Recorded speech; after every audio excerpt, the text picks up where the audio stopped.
పార్టీకి మంచిగా మనుగడ ఉంటుంది తప్ప లేకుంటే వేరే గత్యంతరం ఉండదు సార్. రైట్, ఇదే విషయంపై ఒకసారి జక్కి సంజయ్ కుమార్ దగ్గరికి వెళ్దాం. సంజయ్ కుమార్ గారు, ప్రస్తుతం ఏదైతే మన మిత్రులు చెప్తున్నారో ఖచ్చితంగా ఎలక్షన్స్కు పోయవలసిందే అని చెప్తున్నారు.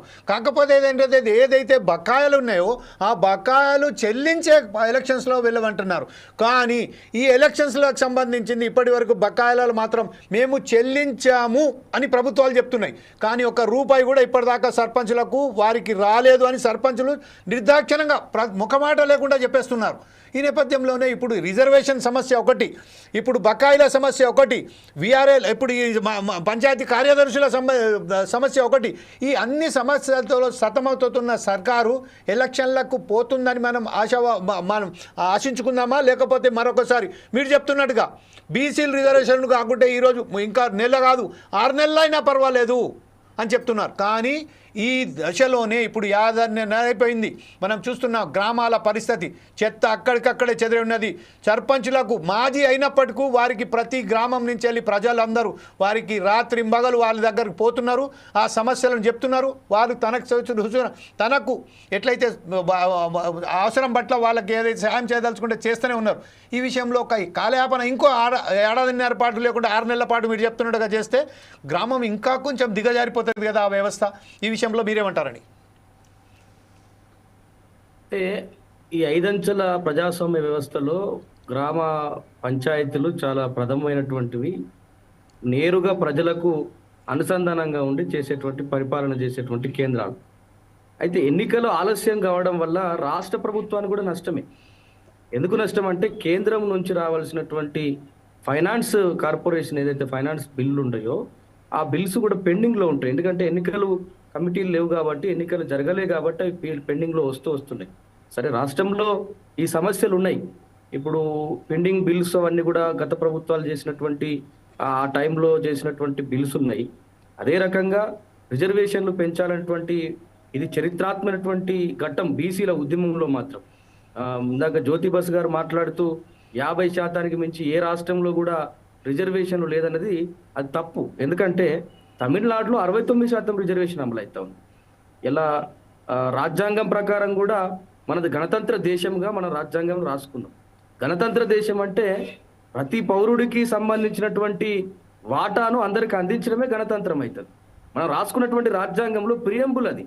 ఆ ప్రియంబుల్నే అమలు చేయకుండా ఇలా కోర్టులో ఉన్నటువంటి మనుధర్మలో శాస్త్రం అనుసంధించేటువంటి వాళ్ళు పెట్టినటువంటి సీలింగ్స్ అవి.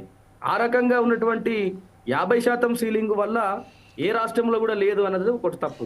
రెండోది, సర్పంచుల బిల్స్ వాస్తవానికి మేము కూడా చూస్తూ ఉన్నాం. మా ఫ్యామిలీ నుంచి కూడా కొంతమంది ప్రజాప్రతినిధులు ఉన్నారు. నేను గతంలో గజ్వేల్ నుంచి బీఎస్పీ ఎమ్మెల్యే అభ్యర్థిగా పోటీ చేసినటువంటి సందర్భం ఉంది. గజ్వేల్ కాన్స్టిట్యున్సీ నుంచి కూడా కొంతమంది సర్పంచులు మాతో నేరుగా మాట్లాడుతూ ఉంటారు. చాలా ఇబ్బందులు పడుతూ ఉన్నారు.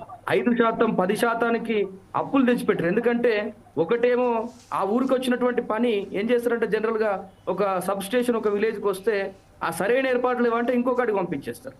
ఒక హాస్పిటల్, ఆయుర్వేద హాస్పిటల్ అంటే ఒక విలేజ్కి అటాచ్ అయితే అక్కడ మనం పెట్టుకోలేని పరిస్థితి ఉంటే ఇంకొకటికి పంపించేస్తారు. అట్లా మాకు వచ్చినటువంటి పనులు ఆగిపోతాయి అన్నటువంటి భయంతో వారు నిస్వార్థంగా గ్రామాభివృద్ధి ధ్యేయంగా పెట్టి చాలా మంది అప్పులు తెచ్చి 5%, 10% అప్పులు తెచ్చి మరీ చేసినటువంటి పరిస్థితులు ఉన్నాయి. దాని విషయంలో ప్రభుత్వం స్పష్టంగా తీసుకొని ఇలా మొన్న మహిళలు వస్తే అంతర్జాతీయ మహిళల పోటీ, అందాల పోటీలో అయిన ఖర్చులు అది కట్టేసి సగం అయినా చెల్లించాల్సిన పరిస్థితి ఉంటుంది. సగం కడుతుండే కావచ్చు, 25% అన్న కడుతుంది కావచ్చు.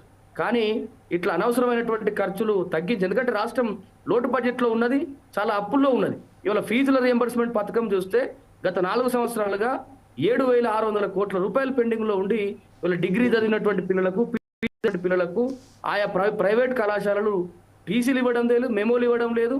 ప్రభుత్వం అన్న పైసలు కట్టాలి, లేకపోతే మీరన్న కట్టాలని ఇబ్బందులు పెడతా ఉన్నారు. అట్లా హాస్టల్స్లో బిల్లు పెండింగ్గా ఉన్నాయి. అదే రకంగా జీతాలు పెండింగ్లో ఉన్నాయి. కాంట్రాక్ట్ ఎంప్లాయీస్ యొక్క జీతాలు పెండింగ్లో ఉన్నాయి. 6-7 నెలలైనా కూడా వాళ్ళకు రెగ్యులర్గా ఇవ్వడు, 6-7 నెలలైనా కూడా వాళ్ళకి ఇంకా ఇవ్వడం లేదు. అంటే వీటన్నిటిని దృష్టిలో పెట్టుకొని ఇలా నేను లంక బిందెలు ఉన్నాయని అనుకోవచ్చున్నా కానీ ఇక్కడ ఏం కనబడతలేవని మాట్లాడడం, లేదంటే ఈ ప్రభుత్వాన్ని మీ చేతిలో పెడితే మీరు చేస్తారా, మేము ఒక్క రూపాయి కూడా దొరుకుతలేదంటే, ఇవన్నీ కూడా కాకుండా ప్రభుత్వము ఎక్కడి నుంచి ఖజానా వస్తుందో ఆ ఖజానాను ఒక నిబద్ధతతోటి ఖర్చు పెట్టినప్పుడు తప్పకుండా ఈ అప్పులు ఉన్నటువంటి సమస్యలు ఇది అదే రకంగా ఎవరికైతే పెండింగ్ బిల్స్ ఉన్నాయో ఆ బిల్స్ సమస్యను చాకచక్యంగా క్లియర్ చేసుకోవాల్సినటువంటి బాధ్యత ఉంటుంది. అది చేసుకుంటూ ముందుకు పోవాలి. తప్పకుండా కూడా గ్రామాలు పట్టుకొమ్మలు, గ్రామాలలో సర్పంచులు లేకపోతే, ప్రజాప్రతినిధులు లేకపోతే చాలా ఆలోచించి పెట్టినటువంటి వ్యవస్థ ఇది. అక్కడ ప్రజాప్రతినిధులు లేకపోతే వాస్తవంగా చాలా ఇబ్బందులు ఎదుర్కొంటున్నారు ప్రజలు. ఇప్పుడు ఏ సమస్య వచ్చినా తెల్లారు లేస్తే పోయి సర్పంచ్ ఇంటి దగ్గర కూర్చొని అన్నలాగా తమ్ముళ్ళలాగా ఉండి క్లియర్ చేసుకుంటారు. మరి వారు కూడా వివిధ వాళ్ళకి ఎట్లా పదవి లేదు కనుక వాళ్ళకు సేవ చేయడానికి వాళ్ళు అంకితమై ఉన్నారు. కానీ పదవి లేకపోతే ఎంఆర్ఓ మాటినాడే, ఎంపీడీఓ మాటినాడు, సెక్రటరీ మాటినాడు. అంతెందుకు అన్ని రోజులు 5 ఏళ్ళు వాళ్ళ కింద పనిచేసిన పారిశుద్ధ కార్మికులు కూడా మాటలు విన్నారు. ఎట్లాంటి పని చేయగలుగుతారు ప్రజాప్రతినిధులుగా లేని వ్యవస్థలో? కాబట్టి తప్పకుండా ఎన్నికలు పెట్టాలి. ఎన్నికలు పెడుతూ ఈ అంశాలను క్లియర్ చేసుకోవాలి. ఏదైతే సర్పంచుల ఫోరం, సర్పంచుల సంఘాలు ఉద్యమాలు చేస్తున్నాయో ఆ ఉద్యమకారులందరినీ పిలుచుకుని చర్చలు చేసి గౌరవప్రదంగా ఎంతవరకు చేయగలుగుతారో చేసైనా కానీ ఒప్పించైనా కానీ చేయాలి. రిజర్వేషన్ల విషయంలో ఇది బీసీ రిజర్వేషన్లు అమలు చేయడానికి, రిజర్వేషన్ పెంచడానికి రాష్ట్ర ప్రభుత్వం చేయగలిగినంత వరకు చేసింది. మేము దానికి వారి కృతజ్ఞతలు చెప్తున్నాం. కానీ అమలు చేయించే బాధ్యత కూడా హామీ ఇచ్చి అసెంబ్లీలో తీర్మానం చేసి పెడితే సరిపోదు. అది ఆమోదమైన దాన్ని అమల్లోకి తీసుకురావాలి. అమల్లోకి తీసుకురావాలంటే మీకు చేయడానికి స్వేచ్ఛ ఉంది, చేయండి. లేదు 9 షెడ్యూల్ పెట్టడానికి పోరాటం చేద్దామా?